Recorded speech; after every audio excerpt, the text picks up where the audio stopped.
nderuar zoti ministër Mete, nderuar zoti kryetari i komisionit Shalsi, nderuar zoti Shella, të nderuar drejtues të bankave të nivelit dytë, të nderuar profesor, zëvendës ministra, të ftuar, përfaqësues të institucioneve ndërkombëtare, është një kënaqësi e veçantë të jem sot i ftuar dhe të flas në 25 vjetorin e shoqatës së bankave në Shqipëri.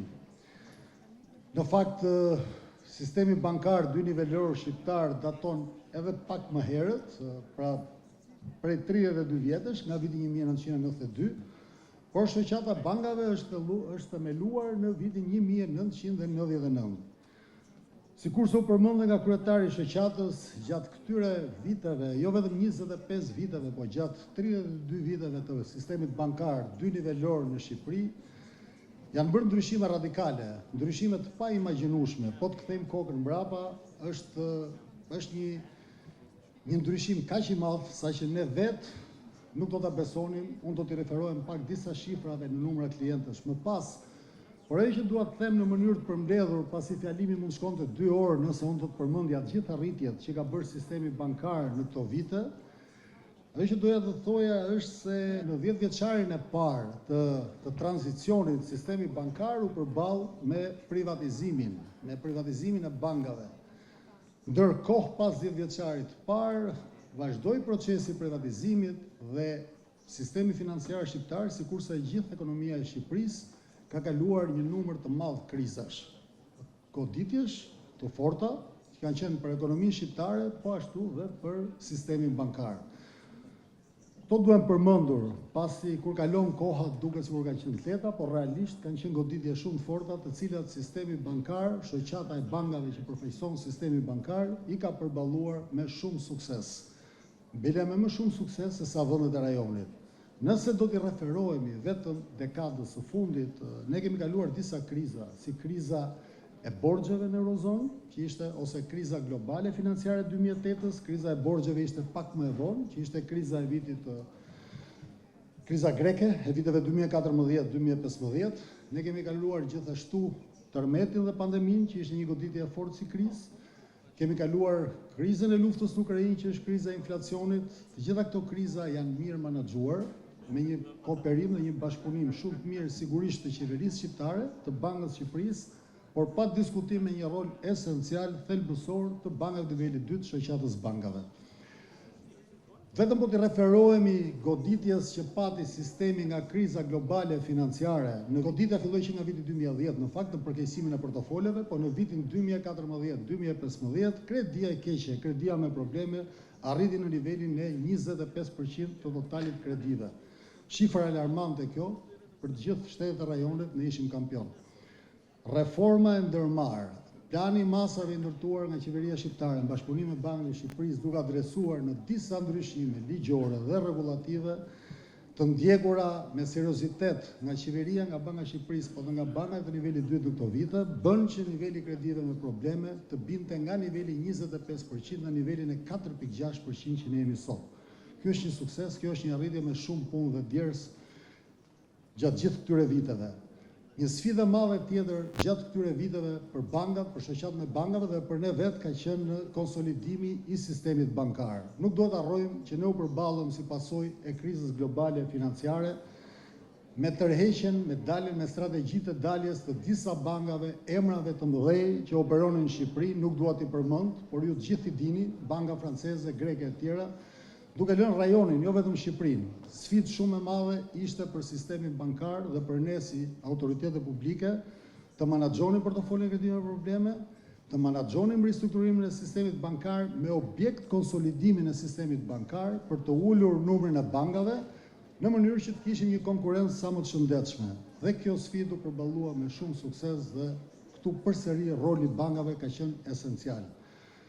Kreditimi i ekonomisë ka qenë një nga objektivat kryesor, kreditimi i shëndetshëm i ekonomisë. Ulja e nivelit kredive me probleme, jo vetëm që ka mbrojtur bankat nga parametrat e tyre kryesor në raport me kapitalin, me likuiditetin në funksion të ruajtjes depozitave të qytetarëve shqiptar, pasi ai është roli kryesor që ne kemi si Bankë Shqipëri, unë flas si bankier qendror, por roli i bankave, i shoqatës bankave ka qenë për të nxitur kreditimin e ekonomisë.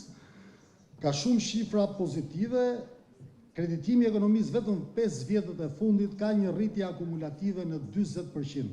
Vetëm vitin e fundit ne kemi një rritje të kreditimit në total rreth nivelit 12% dhe kredia për biznesin privat është rritur në nivelin 8% në vitin 2023. 3 mujori i parë i këtij viti ka përsëri një rritje kredie prej 12%.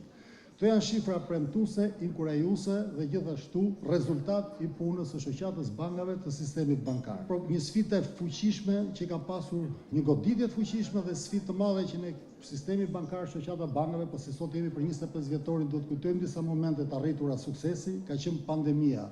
Nuk duhet harrojmë që në kooperim me qeverinë shqiptare ne bëm ndryshimet rregullative për shtyrjen e kësteve të klientëve me 2-3 mujor, pra me 6 muaj. Në atë moment, kjo ishte një masë decisive e cila shpëtoi biznesin, i dha ndihmes të gjitha gjendëve ekonomik, por gjithashtu ndihmoi dhe sistemin bankar dhe me masat e tjera të ndërmarra, në reformat e ndërmarra me autoritetet publike, u arrit që të kalojë me sukses kriza e pandemisë. Gjithashtu lufta në Ukrainë përballi gjithë ekonominë, gjithë botën, ashtu dhe Shqipërinë me krizën e inflacionit, me goditjen e inflacionit. Gjatë këtyre viteve ne jemi përballur, duke qenë që si Bankë Qendrore kemi objektiv kryesor stabilitetin e çmimeve me mbajtjen nën kontroll të inflacionit. Politika monetare ka qenë në këtë funksion. Ushtrimi i politikës monetare dhe faktorët e tjerë të jashtëm kanë bërë që niveli i inflacionit të jenë nën objektivin prej 3%. Nuk do të bëj deklaratën e politikës monetare, po ky është një lajm shumë i mirë për te pritshmërive, për Bankën e Shqipërisë, për sistemin bankar, por dhe për qytetarët shqiptarë në fundit, pasi ka të bëjë me çmimet e produkteve. Një nga objektivat kryesorë që ne kemi në bashkëpunim me shoqatat e bankave është dhe përfshirja financiare dhe edukimi financiar. Përfshirja financiare dhe edukimi financiar është luftë kundër informalitetit, është modernizim dhe digitalizim, modernizimi i sistemeve të pagesave dhe rritja e numrit të popullatës me llogari bankare, se bizneset sigurisht që kanë llogari bankare. Unë do jap disa shifra që nuk mund të rria pa i përmendur, nuk dua të bëhemi mërzitshëm, por këto janë disa rezultate shumë domethënëse në funksion të përfshirjes financiare, të rritjes përfshirjes financiare. Bankat afrojnë shërbimet aksesit llogari aktualisht sot për rreth 172.000 qytetarë shqiptar ose rreth 78% të popullsisë në moshë adulte. Shifra e fundit që ne kemi pasur për përfshirjen financiare ka qenë 70% e popullsisë. Pra, praktikisht progresi vazhdon në rritjen e përfshirjes financiare si pasojë e punës bërë nga shoqata e bankave, po dhe autoriteteve. Rritja e numrit llogarive bankare të aksesueshme nga interneti me rreth 17 herë në krahasim me vitin 2008. Janë kryer rreth 7.7 milion transaksione bankare nga vetëm rreth 88.000 transaksione bankare në vitin 2008. Pra, rritjet janë të konsiderueshme. Numri i kartave bankare pothuajse është trefishuar në vitin 2008. Aktualisht shqiptarët zotrojnë 1.433.000 karta debiti dhe kreditit kompanive prestigjioze si Visa dhe Mastercard. Rritja e numrit të POS-eve është rreth 6 herë e rritur nga viti 2008.